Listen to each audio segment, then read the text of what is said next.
Olá, andava meio sumido aí, mas estamos de volta aí para início de ano e novo trimestre aí estarmos comentando alguma coisa para em nível espiritual de todos nós na EBD da Escola Dominical.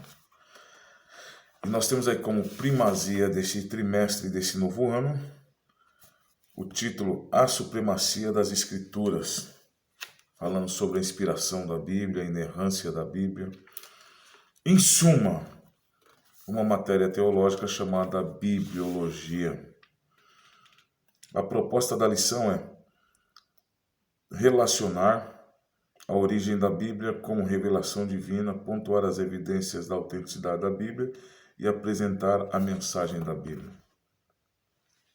Então nós sabemos que a Bíblia tem inspiração em Deus, escrita por mais de 40 autores, no decorrer de alguns anos ou até mesmo séculos.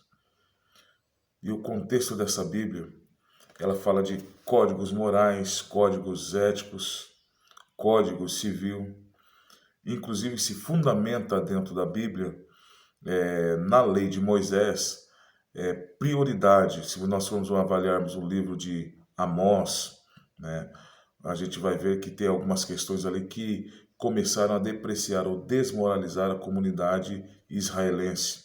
E pautado nisso, você vai ver que o juízo de Deus veio sobre isso aí. E o que estava acontecendo em Israel também? Eles estavam se esquecendo dos órfãos e das viúvas. Quando a Bíblia fala da contribuição do dízimo, era para a manutenção dos levitas e para auxílio dos órfãos e das viúvas.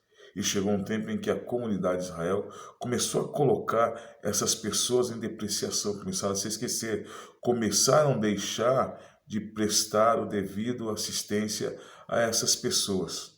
Então isso aí são o quê? Códigos civis e morais, códigos de ética, né? Então sempre Deus se preocupou com pessoas na situação de auxílio. Nós vamos entender aqui também que a Bíblia, como revelação, num contexto filosófico dos dias atuais, para a filosofia moderna, a Bíblia tem sido colocada como um livro em depreciação, um livro em descrédito. Há um certo camarada aí que ele disse que a Bíblia é um livro perigoso. Por que perigoso? Porque quando você começa a ler a Bíblia, você começa a ter um contato com Deus. E para a sociedade, veja bem, para a sociedade, em quaisquer âmbito, quando você começa a ter conhecimento, quando você começa a ter uma bagagem, as pessoas tendem a questionar algumas coisas, a pontuar algumas coisas. E para quem está em cima, ele sente-se intimidado, com medo de perder posições, com medo de perder o prestígio. E hoje, para a filosofia moderna, a Bíblia é um livro que tem sido colocado em descrédito, porque quando a pessoa começa a ter um conhecimento de Deus, começa a ter um contato sobre Deus, ela começa a questionar muitas coisas que acontecem sobre a sociedade. Muitas coisas que acontecem na sociedade. Nietzsche fez a sua crítica, e para muitas pessoas que não sabem, Nietzsche é filho de pais judeus, foi criado segundo alguns preceitos judaicos, e levantou muitas de suas teorias e de suas críticas contra a religião pautado nos conceitos judaicos. Ou seja, as pessoas não têm uma experiência diretamente com Deus, se decepcionam no meio do caminho ou em alguma questão e começam a levantar uma crítica. Mas a crítica dessas pessoas é lançada na mídia, é lançada nas redes sociais. Mas essas críticas, quando confrontada com a Bíblia, a inerrante palavra de Deus, todas sucumbem por terra. E é por isso que ele vai dizer que a religião é o ópio da sociedade. Quando você vê falar em filosofia, quando você vê falar na sociedade, em salas de aula, sobre alienação, libertação é o conceito de tirar Deus. É a ideia de exonerar Deus do conceito social. É a ideia de tirar Deus do convívio pessoal. Por isso que já em alguns lugares, algumas escolas, já não se usam mais a Bíblia, é proibido falar sobre Deus e falar sobre Jesus. Porque quando se fala sobre Jesus, confronta-se Ah, mas a Bíblia é um livro de confronto? A Bíblia é um livro de confronto. Se você for avaliar, Jesus veio confrontar o sistema religioso e político da sua época. O reino de Deus, ele é muito aquém das políticas desse mundo. O reino de Deus, a inspiração da Bíblia está muito além dos conceitos dessa vida, né? Se nós formos avaliar, ainda antes da lei de Moisés, existia aí um código chamado Código de Hammurabi, né? A lei de Talião, a lei do tal qual, você entendeu? O Código de Hammurabi já é uma das constituições legislativas ou jurídicas mais antigas que existe na sociedade. Muitas questões da nossa sociedade, do nosso mundo hoje, muita linguagem, muitos conceitos de lei, muitas metas estabelecidas na nossa sociedade hoje, elas foram pautadas na Bíblia e até mesmo em alguns escritos ou algumas pesquisas sobre o Código de Hammurabi. Então nós temos certeza disso, que a Bíblia é a inspiração da palavra de Deus. Só que também um outro contexto que as pessoas criticam muito é: por que a Bíblia foi dada por revelação?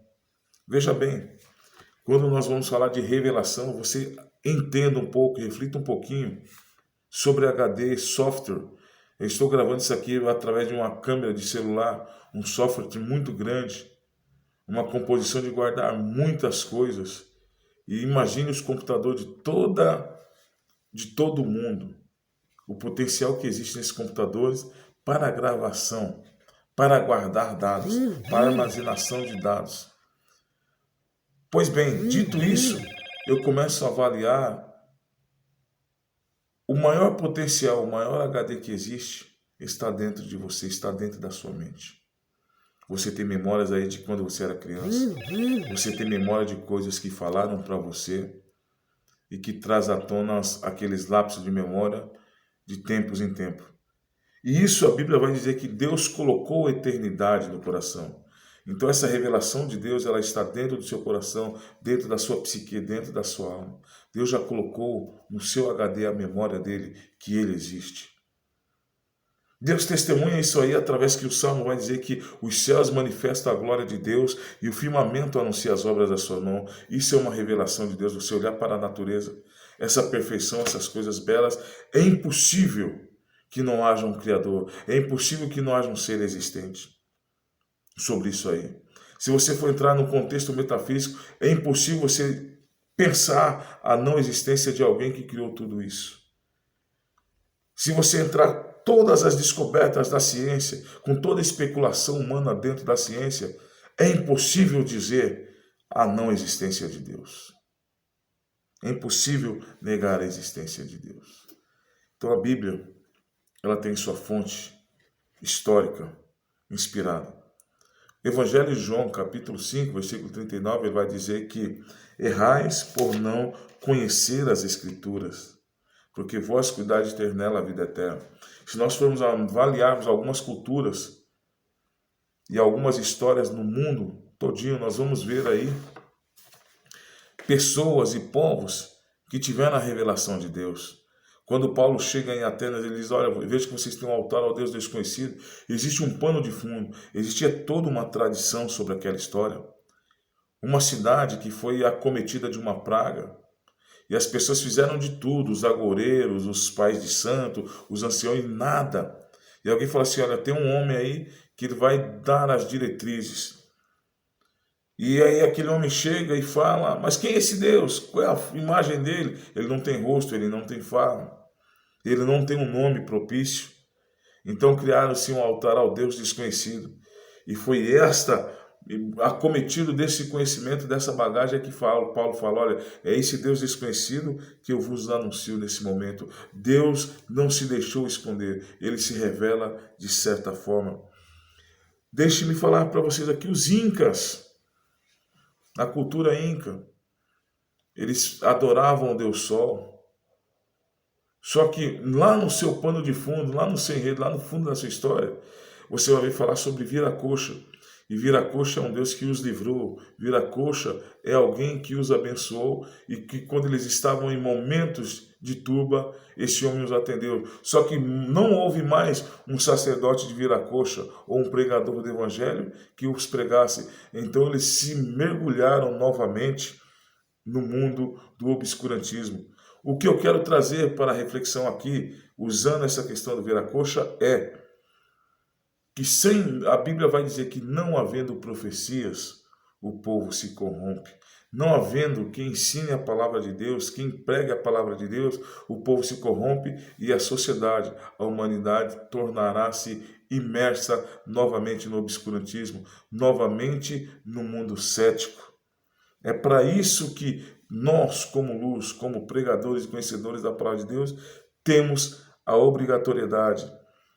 Deixe-me falar aqui também sobre o povo Naga da Índia também.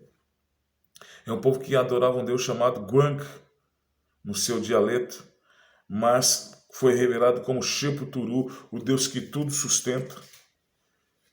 Por quê? Porque foram acometidos também de uma outra grande crise. E esse Deus foi lá e se manifestou a eles e tirou eles dessa provação, tirou eles dessa maldição.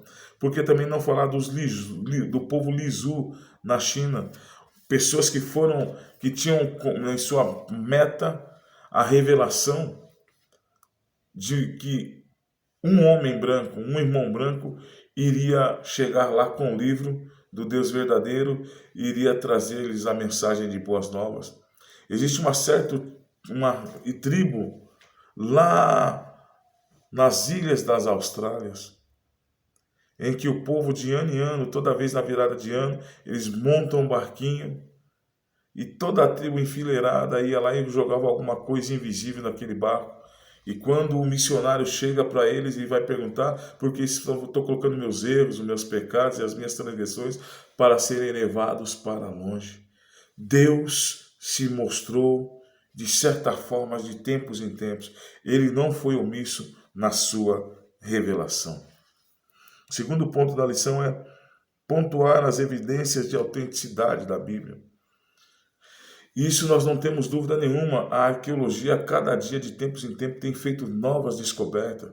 Homens estão buscando, debruçando a cada dia mais e estão mostrando que verdadeiramente a Bíblia tem fundamento. Por que não dizer no contexto histórico aí os escritos de Eusébio de Cesareia, os escritos de Flávio Joséfo em seu livro História dos Hebreus? São pessoas que não serviam a Deus, são pessoas que não tinham conhecimento de Deus, mas realmente eles evidenciaram a existência de Jesus, que os sinais de Jesus foram verídicos, foram reais, que Jesus realmente foi crucificado. E a arqueologia tem apontado isso aí, a cada dia novas descobertas têm sido colocadas. Resta ao homem abrir o seu coração e se entregar para que Deus venha trabalhar na sua vida, no seu coração. E por fim, para concluir esse nosso breve resumo, a verdadeira mensagem da Bíblia. A Bíblia, ela tem uma mensagem de criação, queda e redenção. Deus cria um mundo perfeito e coloca o homem lá. Deus cria um mundo sem crise, um mundo sem problemas, um mundo sem enfermidade. Mas aquilo que está no homem, na carne do homem, o pecado, a ganância, a gula, e por que não dizer as três temáticas, a concupiscência da carne, a concupiscência dos olhos e a soberba da vida, fizeram com que o homem ostentasse, almejasse, anelasse em ser igual a Deus. E isso fez com que eles provassem do pecado e posteriormente, consequentemente, isso a queda. A Bíblia diz lá em Romanos capítulo 3, 23, que todos pecaram e foram excluídos, exonerados da glória de Deus. Romanos 6, 23 vai dizer que o salário do pecado é a morte, mas o dom gratuito de Deus é a vida eterna. O homem caiu, o homem desobedeceu ao mandamento do Senhor. E pecado é desobedecer. Pecado é você deixar de aplicar. Pecado é você virar as costas e ignorar o mandamento de Deus. Consequentemente, isso trouxe a queda. Mas no capítulo 3, versículo 15 do livro de Gênesis, a Bíblia vai dizer, olha, eu vou suscitar um que vai esmagar a cabeça da serpente. E esse sinal foi notificado por profetas, foi noticiado por muitos vaticínios e vereditos de homens no decorrer da história, até que Jesus viesse para redimir toda a humanidade. Então aquela humanidade que estava caída, através de Jesus e de seu sacrifício, pôde obter a redenção. Boa aula para você.